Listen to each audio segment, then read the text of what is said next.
ꯅꯤꯡꯊꯦꯝꯁꯨ ꯑꯔꯥꯏꯕ ꯃꯤ ꯅꯠꯇꯦ. ꯅꯥꯏꯇꯣꯝ ꯄꯣꯛꯆꯕ ꯃꯆꯥꯅꯨꯄꯤꯕꯨ ꯄꯨꯡꯊꯥ ꯊꯥꯗꯣꯛꯄ ꯃꯄꯥ ꯅꯠꯇꯦ. ꯀꯨꯞꯅ ꯃꯆꯥꯒꯤ ꯈꯣꯡꯊꯥꯡ ꯈꯨꯗꯤꯡ ꯌꯦꯡꯁꯤꯟꯖꯕꯅꯤ. ꯅꯪꯅ ꯑꯩꯈꯣꯏꯗ ꯉꯥꯡꯉꯤꯕ ꯑꯣꯏꯗꯕꯁꯦ ꯀꯩꯅꯣ? ꯁꯦꯡꯅ ꯍꯥꯏꯌꯣ. ꯍꯧꯖꯤꯛ ꯅꯪ ꯃꯄꯨꯡ ꯃꯔꯩ ꯐꯥꯗ꯭ꯔꯤ. ꯋꯥꯈꯜ ꯃꯄꯨꯡ ꯐꯥꯗꯦ. ꯏꯄꯥ ꯈꯪꯉꯤ.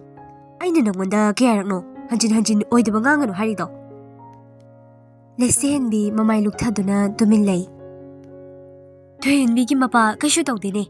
ꯑꯩꯒ ꯉꯔꯥꯡꯗ ꯋꯥꯔꯤ ꯁꯥꯔꯝꯕꯗ ꯉꯥꯏꯔꯤ. ꯑꯩꯈꯣꯏ ꯈꯪꯍꯟꯗꯅ ꯅꯪꯅ ꯇꯧꯒꯦ ꯈꯜꯂꯤꯕ ꯑꯔꯣꯟꯕꯁꯦ ꯀꯩꯅꯣ? ꯂꯩꯁꯦꯟꯕꯤ ꯈꯣꯟꯖꯦꯜ ꯅꯤꯛꯅ ꯃꯄꯥꯕꯨ ꯀꯧꯔꯛꯏ, ꯃꯤꯆꯥꯟꯅꯕꯁꯨ ꯉꯝꯗ. ꯕꯕꯥ. 이차토이비 ꯕꯕꯥ ꯊꯤꯟꯒꯦ. ꯁ꯭ꯀꯨꯜ ꯂꯣꯏꯁꯤꯜꯂꯨꯔꯣ ꯆꯠꯂꯣ.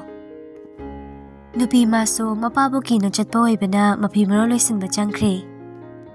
ꯅꯤꯡꯊꯦꯝ ꯁꯣꯔ ꯑꯃ ꯁꯥꯡꯅ ꯍꯣꯟꯊꯗꯨꯅ ꯆꯪꯈ꯭ꯔꯤꯕ ꯃꯆꯥꯕꯨ ꯌꯦꯡꯍꯧꯏ.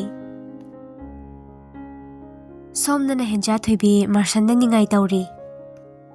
ꯄꯄꯥ, ꯃꯃꯥꯗꯣ ꯃꯆꯤꯟ ꯊꯤ. ꯑꯩ ꯁ꯭ꯀꯨꯜ ꯊꯤꯟꯕ ꯂꯥꯛꯅꯤ ꯍꯥꯏꯔꯒ ꯃꯥꯗꯤ ꯂꯥꯛꯁꯨ ꯂꯥꯛꯄꯤꯗꯦ. ꯂꯥꯛꯀꯅꯤꯕ ꯏꯆꯥꯊꯣꯏꯕꯤ. ꯁꯦ, ꯐꯤꯔꯣꯟꯁꯦ ꯁꯠ ꯂꯣꯏꯁꯤꯟꯁꯦ. ꯃꯥꯔꯁꯟꯗ ꯑꯉꯥꯡꯗꯨꯕꯨ ꯃꯐꯤ ꯃꯔꯣꯜ ꯅꯤꯡꯊꯤꯅ ꯁꯦꯠꯆꯤꯟꯕꯤ. ꯂꯣꯏꯔꯗꯨꯅ ꯂꯩꯁꯦꯟꯕꯤꯗ ꯐꯣꯟ ꯇꯧꯏ. ꯅꯨꯄꯤꯗꯨꯁꯨ ꯄꯥꯏꯈꯠꯂꯛꯏ. ꯌꯥꯝꯕꯣ, ꯅꯪ ꯂꯥꯛꯇꯣꯏꯔꯣ? ꯍꯌꯦꯡ ꯂꯥꯛꯑꯒꯦ. ꯉꯁꯤꯗꯣ ꯐꯔꯛ ꯇꯥꯔꯦ. ꯑꯣ, ꯐꯔꯦ ꯑꯗꯨꯗꯤ. ꯁ꯭ꯀꯨꯜ ꯆꯠꯇꯣꯏꯔꯣ? ꯍꯣꯏ ꯌꯥꯝꯕꯨ. ꯐꯖꯅ ꯆꯠꯊꯣꯛꯎꯔꯣ. ꯑꯩ ꯍꯣꯔꯦꯟ ꯅꯪ ꯉꯥꯏꯔꯝꯒꯦ. ꯍꯣꯏ, ꯊꯝꯃꯒꯦꯀꯣ. ꯑꯩ ꯕꯕꯥꯅ ꯃꯄꯥꯟꯗ ꯀꯧꯔꯦꯕ. ꯍꯣꯏ ꯊꯝꯃꯣ. ꯉꯥꯎꯁꯤꯟꯅꯅꯨꯀꯣ. ꯂꯩꯁꯦꯟꯕꯤꯁꯨ ꯃꯐꯤ ꯁꯦꯠꯄ ꯂꯣꯏꯗꯨꯅ ꯊꯣꯛꯂꯛꯂꯦ. ꯅꯤꯡꯊꯦꯝ ꯎꯕꯗ ꯉꯁꯤꯗꯤ ꯃꯁꯥꯗꯣ ꯏꯅꯨꯡ ꯅꯨꯡꯉꯥꯏꯖꯗꯦ. ꯃꯃꯥꯏꯗꯨꯁꯨ ꯈꯨꯄꯥꯛꯅ ꯊꯥꯈꯤꯕꯒꯤ ꯃꯃꯤ ꯇꯥꯔꯤ ꯅꯨꯄꯤꯗꯣ. ꯅꯤꯡꯊꯦꯝꯅ ꯆꯥꯛꯈꯨꯝꯗ ꯆꯥꯛ ꯍꯥꯟꯅ ꯆꯥꯊꯣꯛꯎꯔꯁꯤ. ꯕꯕꯥ ꯆꯥꯕꯤꯔꯛꯑꯣ. ꯑꯩ ꯄꯨꯛꯁꯦ ꯏꯊꯟ ꯊꯟꯀꯠꯂꯦ. ꯍꯣꯔꯦꯟ ꯀꯦꯟꯇꯤꯟꯗꯩ ꯄꯨꯛ ꯂꯥꯝꯃꯒ ꯀꯩꯅꯣꯝ ꯆꯥꯁꯤꯜꯂꯒꯦ ꯕꯕꯥ. ꯅꯤꯡꯊꯦꯝ ꯃꯆꯥꯒꯤ ꯃꯒꯨꯟ ꯈꯪꯉꯤ. ꯑꯗꯨꯕꯨ ꯃꯤꯀꯨꯞꯁꯤꯒꯤ ꯑꯣꯏꯅ ꯃꯆꯥꯕꯨ ꯊꯦꯝꯗꯨꯅ ꯂꯣꯏꯅꯔꯗꯤ ꯅꯋꯥꯡꯈꯤꯅꯤ ꯈꯟꯗꯨꯅ ꯈꯣꯟꯖꯦꯜ ꯍꯧꯔꯞꯅ. ꯅꯪ ꯉꯔꯥꯡꯗꯩ ꯆꯈꯥꯎꯗꯨꯗ ꯀꯔꯤ ꯇꯥꯔꯒꯦ? ꯐꯣꯟꯗꯨ ꯂꯧꯁꯤꯜꯂꯨꯔꯣ. ꯃꯄꯥꯟ ꯏꯄꯥꯟ ꯑꯝꯇ ꯊꯣꯛꯍꯟꯒꯅꯨꯔꯣ. ꯑꯩꯈꯣꯏꯅ ꯐꯍꯟꯅꯤꯡꯕꯩ ꯋꯥꯔꯛ ꯋꯥꯇꯦꯝꯕꯩꯔꯣ ꯅꯪꯅ ꯆꯔꯥ ꯍꯦꯟꯗꯣꯏꯁꯦ? ꯆꯥꯛꯈꯨꯝ ꯆꯪꯉꯨ ꯌꯥꯝ ꯊꯨꯅ. ꯅꯠꯇ꯭ꯔꯗꯤ ꯅꯪ ꯑꯩꯒꯤ ꯃꯤꯍꯨꯟꯗꯣ ꯈꯪꯕ ꯅꯠꯇ꯭ꯔꯥ? ꯂꯩꯁꯦꯟꯕꯤꯁꯨ ꯃꯃꯥꯏ ꯂꯩꯗꯨꯅ ꯆꯥꯛꯈꯨꯝꯂꯣꯝꯗ ꯃꯥꯅ ꯍꯥꯟꯅ ꯃꯥꯡ ꯊꯥꯗꯨꯅ ꯆꯪꯈ꯭ꯔꯦ. ꯔꯥꯅꯤꯁꯨ ꯃꯄꯨꯔꯣꯏꯕꯒ ꯃꯆꯥꯅꯨꯄꯤꯒꯒꯤ ꯆꯥꯅꯕꯗꯣ ꯅꯤꯡꯊꯤꯅ ꯁꯦꯝꯗꯨꯅ ꯗꯥꯏꯅꯤꯡ ꯇꯦꯕꯜꯗꯨꯗ ꯊꯥꯡꯇꯣꯔꯛꯏ. ꯂꯩꯁꯦꯟꯕꯤ ꯋꯥ ꯉꯥꯡꯗꯦ. ꯍꯥꯟꯅꯒꯨꯝ ꯀꯩ ꯏꯟꯁꯥꯡ ꯊꯣꯡꯉꯤ ꯍꯥꯏꯅꯁꯨ ꯍꯪꯗꯦ. ꯅꯤꯡꯊꯦꯝ ꯆꯪꯂꯛꯇꯨꯅ ꯆꯦꯌꯔ ꯑꯃ ꯆꯤꯡꯊꯣꯛꯂꯒ ꯐꯝꯊꯩ. ꯆꯥꯔꯣ, ꯄꯨꯡꯁꯦ ꯊꯦꯡꯂꯕꯅꯤ. ꯔꯥꯅꯤꯅꯁꯨ ꯆꯥꯔꯣ. ꯋꯥꯠꯂꯁꯨ ꯍꯥꯏꯔꯛꯑꯣ, ꯏꯟꯁꯥꯡꯗꯣ ꯍꯥꯞꯄꯤꯔꯛꯀꯦ. ꯂꯩꯁꯦꯟꯕꯤ ꯆꯥꯛꯇꯨ ꯈꯣꯊꯗꯨꯅ ꯇꯨꯃꯤꯟ ꯆꯥꯏ. ꯅꯤꯡꯊꯦꯝꯁꯨ ꯃꯆꯥꯗ ꯌꯦꯡꯕꯇꯃꯛ ꯌꯦꯡꯉꯤ, ꯋꯥꯗꯤ ꯉꯥꯡꯗꯦ. ꯁꯣꯝꯗꯅ ꯃꯥꯔꯁꯟꯁꯨ ꯃꯊꯥꯗꯤ ꯁꯥꯔꯕꯅꯤ. ꯑꯉꯥꯡꯗꯨꯗ ꯉꯔꯥꯡ ꯑꯗꯨꯛ ꯐꯖꯅ ꯉꯁꯤ ꯊꯤꯟꯕꯤꯒꯦ ꯍꯥꯏꯅ ꯊꯦꯝꯈꯤꯕꯅꯤ. ꯍꯦꯟꯖꯥꯊꯣꯏꯕꯤꯁꯨ ꯂꯩꯁꯦꯟꯕꯤ ꯂꯥꯛꯇ꯭ꯔꯤꯐꯥꯎ ꯁ꯭ꯀꯨꯜ ꯆꯠꯄ ꯇꯜꯂꯤ ꯍꯥꯏꯗꯨꯅ ꯂꯩꯈ꯭ꯔꯦ. ꯍꯦꯟꯖꯥꯊꯣꯏꯕꯤꯅ ꯑꯩꯗꯤ ꯃꯃꯥ ꯂꯥꯛꯇ꯭ꯔꯤꯐꯥꯎ ꯆꯠꯂꯣꯏ ꯍꯥꯏꯁꯤꯅꯤ ꯄꯄꯥ. ꯃꯃꯥꯗꯣ ꯍꯣꯔꯦꯟ ꯏꯆꯥꯊꯣꯏꯕꯤꯅ ꯌꯨꯝꯗ ꯍꯜꯂꯛꯄꯗ ꯂꯩꯍꯜꯂꯝꯃꯒꯦꯕ ꯄꯄꯥ. ꯅꯣꯏ ꯃꯆꯤꯟ ꯊꯤ. ꯉꯔꯥꯡꯁꯨ ꯉꯁꯤ ꯑꯩ ꯊꯤꯟꯕ ꯂꯥꯛꯄꯤꯅꯤ ꯍꯥꯏꯔꯒ ꯃꯃꯥ ꯂꯥꯛꯇꯦ. ꯑꯗꯣ ꯅꯪ ꯁ꯭ꯀꯨꯜ ꯆꯠꯊꯣꯛꯎꯔꯣꯕ ꯁꯅꯥ. 이차디 ꯃꯔꯝ ꯃꯣꯛꯄꯅꯤ. ꯄꯄꯥꯅ ꯁꯣꯏꯗꯅ ꯃꯃꯥꯗꯣ ꯊꯝꯂꯝꯗꯣꯏꯅꯤ. ꯃꯥꯔꯁꯟ ꯍꯦꯟꯖꯥꯊꯣꯏꯕꯤꯕꯨ ꯄꯝꯈꯠꯂꯤ. ꯍꯣꯔꯦꯟ ꯍꯜꯂꯛꯄꯒ ꯃꯃꯥꯒ ꯀꯣꯏꯕ ꯄꯨꯟꯅ ꯆꯠꯁꯤꯀꯣ ꯁꯅꯥ. ꯑꯋꯣꯏꯒꯤ ꯊꯝꯂꯝꯃꯨꯀꯣ ꯄꯄꯥ. ꯃꯥꯔꯁꯟ ꯃꯀꯣꯛ ꯅꯣꯝꯗꯨꯅ ꯊꯝꯂꯝꯒꯦ.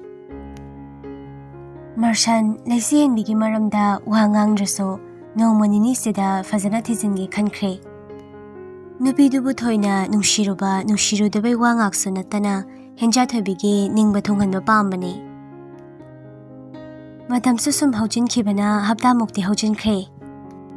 ꯂꯩꯁꯦꯟꯕꯤ ꯀ꯭ꯂꯥꯁꯇ ꯑꯦꯇꯦꯟꯁꯟ ꯄꯤꯕ ꯏꯉꯝ ꯉꯝꯖꯗꯦ. ꯋꯥꯈꯜꯗꯨꯁꯨ ꯆꯔꯥꯡꯅꯩ. ꯀꯩꯒꯨꯝꯕ ꯋꯥꯈꯜ ꯑꯃꯗ ꯃꯪꯗꯨꯅ ꯂꯩꯕꯒꯨꯝ ꯇꯧꯕ. ꯃꯇꯧꯗꯨꯗ ꯊꯣꯏꯍꯟꯕꯤꯅ ꯄꯥꯃꯣꯝꯅ ꯇꯞꯅ ꯄꯥꯏꯗꯨꯅ ꯂꯩꯁꯦꯟꯕꯤ. ꯅꯨꯄꯤꯗꯨꯁꯨ ꯏꯈꯪ ꯈꯪꯅ ꯃꯃꯥꯟꯅꯕꯤꯗꯨꯗ ꯌꯦꯡꯉꯤ. ꯊꯣꯏꯍꯟꯕꯤ ꯑꯣꯖꯥ ꯂꯩꯕꯅ ꯈꯣꯟꯖꯦꯜꯗꯤ ꯍꯧꯗ. ꯀꯩꯗꯧꯔꯒꯦ?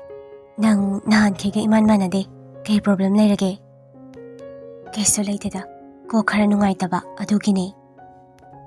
Nang aikhoidadi oidaba ngangnuba leisihenbe. Loina natraso nang maithongda tariba awaba charangnabi mamido maram khangraso nang kaigumba amadi taure ai khangi. Nang ne henjina khanbaini ai kisu tawdiye. Nang adu haigano bhai hapta muksida nang na tawba chance bo aikhoina kaigi khangoi no. Leisihen bi khumde ma tumin le. Yare aise aseng mana manabi natte khanmanina hairano. Leisihen bi thoen bi gi makho tamna baisinduna. Thoen bi isana faurok liba ihulse ai kaino su khangjade. Noida tamthokpaso ai ngamde. Wakhalse yamsu charangne.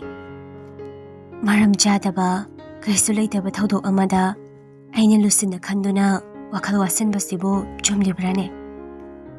Adubo khalaroige wararoige so ai ngamdi. Ani duna wari saringai belda duna ojadu su thokrabani. Thoen bi nupi duda pura mamaido onsenduna. Kaisu leitaba thodok hairse kaino wado mahek sengo aina ngama mating oiradi soidana pangi. Ngamdaba oiraso hotnage ai nangna wabase yengba nungaite. Ngaiko nangise hencha thoibigi maramdara. Hoi mane. Leisihenbe adui matangdugi oiradi aina haidawbabo nang henchina khanjilurano. Kanano kaino mahek sengna khangbasu nate.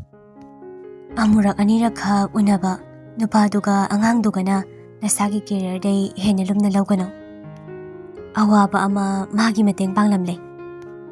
Yare aduna bentoo. Aikhoi chatkadaba lambi yam watli. Angang yam oiri.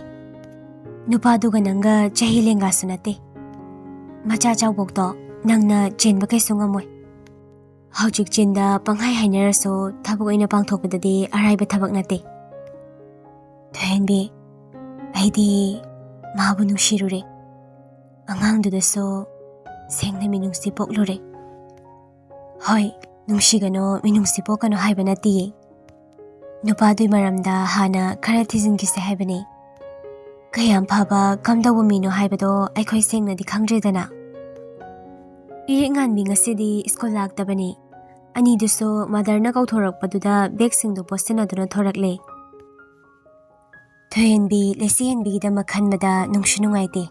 Amukso ningjabado thonghaningi. Thonghan khraga wagadra khanbadaso mipai jabani. Ani duna tholakpaga school geta tomthelleptuna lerami.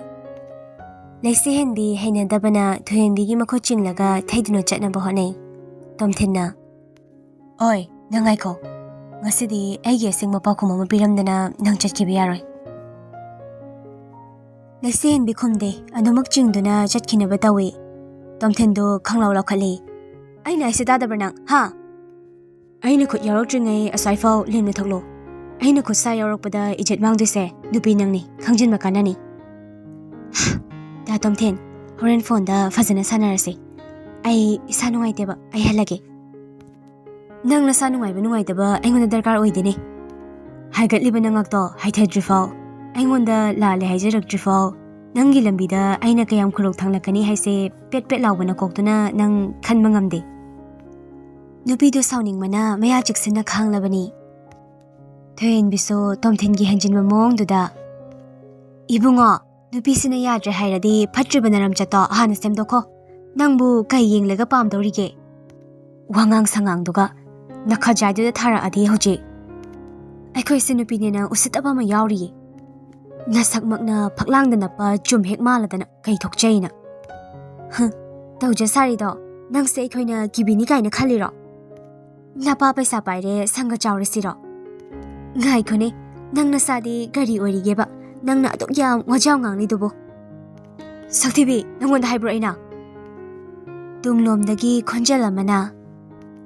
Sak fazaba inaw ibungo nura chapu manba. Ahom do khonjelduda punna onthoklaga yenglae. Paikhomba loya marshan ahom do leptuna lerami. Tomthensu ngasidi sakaklap khumi. Mi school sida laaga yamnei basarise kai pamge. Gagana security khara kaubudi lairo.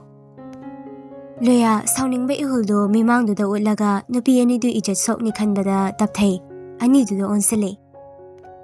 Ichan noi ani lobala kadra. Lesen bina. Aigidi babana lakani. Thoin bisu babana thilam doine.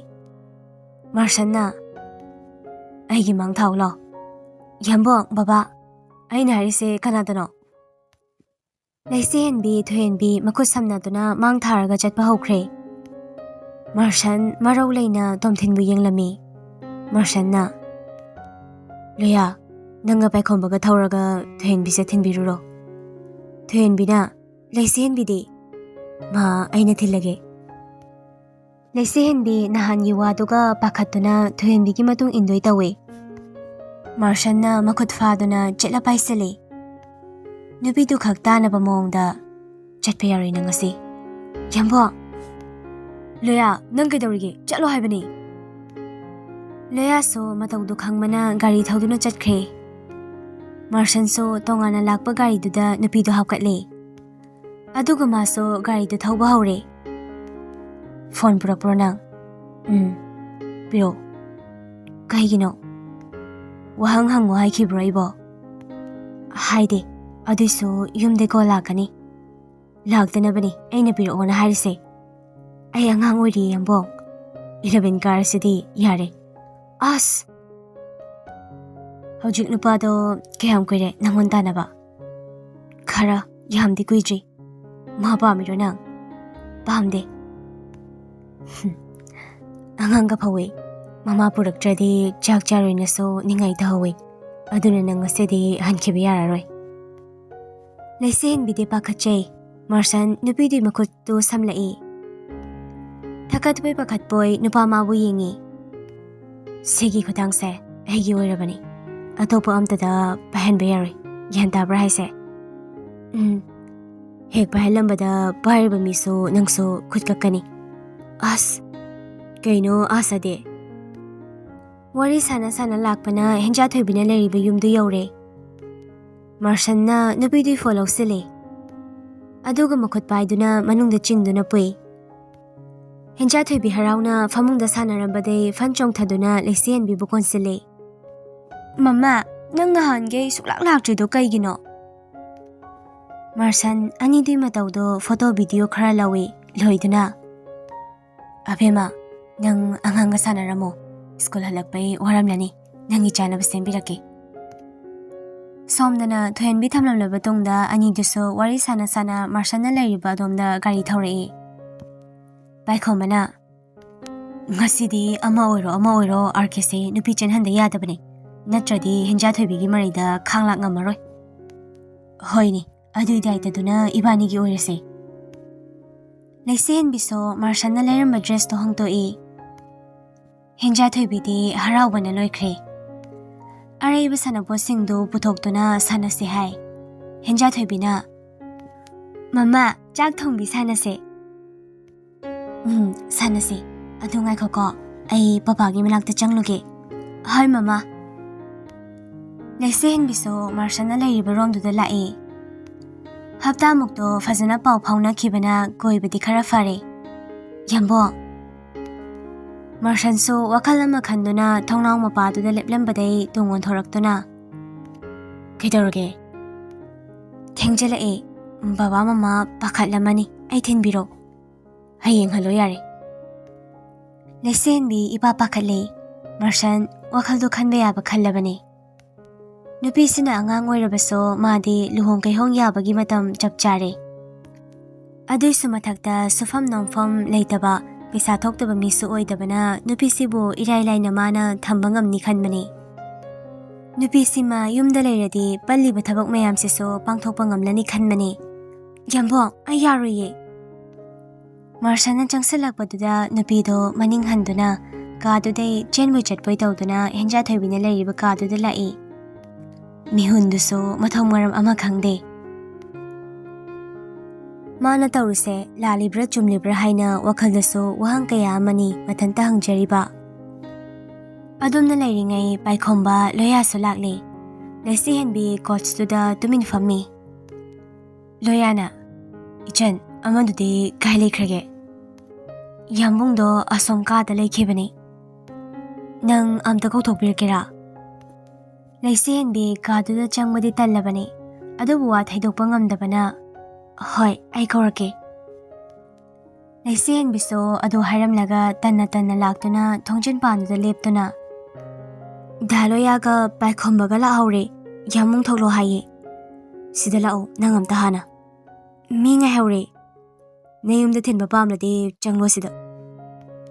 ꯂꯩꯁꯦꯟꯕꯤꯁꯨ ꯇꯟꯅ ꯆꯪꯂꯛꯏ. ꯀꯩ ꯍꯥꯏꯒꯦ? Dressing table ꯃꯃꯥꯡꯗ ꯂꯩꯔꯤꯕ ꯀ꯭ꯂꯤꯞꯇꯨ ꯂꯧꯗꯨꯅ ꯅꯨꯄꯤꯗꯨꯒꯤ ꯃꯁꯝꯗꯣ ꯁꯝꯕꯨꯜ ꯄꯨꯟꯁꯤꯜꯂꯛꯏ. ꯐꯤ ꯃꯥꯅ ꯂꯩꯔꯛꯄꯗꯨꯁꯨ ꯅꯨꯄꯤꯗꯨꯗ ꯏꯟꯁꯤꯟꯕꯤ. ꯂꯩꯁꯦꯟꯕꯤꯗꯤ ꯉꯁꯤ ꯃꯉꯣꯟꯗ ꯇꯧꯔꯤꯕꯁꯤꯡꯁꯤ ꯒ꯭ꯌꯥꯟꯃꯦꯟ ꯑꯃ ꯇꯥꯕ ꯅꯠꯇꯦ. ꯌꯥꯔꯦ ꯊꯣꯛꯑꯁꯦ. ꯁꯤꯗꯩ ꯃꯄꯣꯞ ꯀꯥꯏꯍꯟꯕ ꯌꯥꯔꯣꯏ. ꯚꯥꯞ ꯇꯥꯕ꯭ꯔꯥ ꯍꯥꯏꯁꯦ? ꯌꯥꯝꯕꯣ ꯃꯝꯈꯤꯗꯧꯔꯦꯕ. ꯁꯣꯝꯗꯅ ꯀꯝꯗꯧꯔꯤ? ꯂꯤꯡꯖꯦꯜꯗꯣ ꯉꯁꯥꯏ ꯑꯌꯨꯛꯇꯒꯤ ꯃꯁꯥ ꯅꯨꯡꯉꯥꯏꯇꯦ ꯍꯥꯏꯗꯨꯅ ꯄꯣꯊꯥꯗꯨꯅ ꯂꯩꯕꯅꯤ. ꯃꯉꯥꯜꯁꯨ ꯂꯩꯃꯅ ꯃꯃꯧ ꯃꯁꯥ ꯉꯝꯗꯦ ꯍꯥꯏꯈꯤꯕꯒ ꯌꯧꯔꯛꯄꯅ ꯍꯥꯜꯂꯤ. ꯃꯉꯥꯜ ꯀꯥꯗ ꯆꯦꯟꯕꯣꯏ ꯆꯠꯄꯣꯏ ꯀꯥꯔꯛꯇꯨꯅ ꯃꯆꯥꯊꯣꯏ ꯀꯩꯗꯧꯋꯦ ꯍꯥꯏꯅꯣ ꯅꯪ?